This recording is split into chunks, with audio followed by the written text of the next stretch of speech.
আমার বাচ্চার বার্থডে গেছে, তাই বার্থডে উপলক্ষে ওরা ছোট বড় বোন ছোট ছোট যারা পারছে তারা কেক আর বেলুন সব কিছু আনা হয়েছে। ওরা ছোট উপহার দিচ্ছে, এই যে চকলেট রেখে দিচ্ছে। দেখছো দেখছো দেখছো যে এমন রান্না দাও দাও দাও দাও দাও, হ্যাপি বার্থডে দাও দে। তুমি খাও নাই? তোমার অফিসের বিরিয়ানি পার্টি হয়েছে, অনুষ্ঠান, এই জন্য বিরিয়ানি নিয়ে আসছো।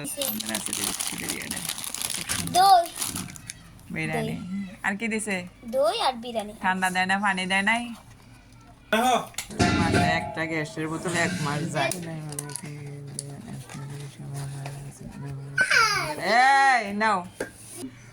ভাই আজকে অফিস থেকে বলে বিদায় নিয়েছে, তাই সেই ভাইটা সবাই রে অফিসের মানুষ যারা যারা ভাই আছে তাদেরকে বিরিয়ানি খাওয়াইছে। তাই আজকে বিরিয়ানি, সেটা আমাদের বাসায় গ্যাসও ছিল না, তাই আমার হাজব্যান্ডকে বিরিয়ানির প্যাকেটটা নিয়ে আসছে। তাই বাসায় আমরা সবাই আজকে বিরিয়ানি ভাগ করে আমাদের বাচ্চারা আমি সবাই মিলে খাবো। এর জন্য দোয়া করবেন, আজ এগুলো আসলে অনেক।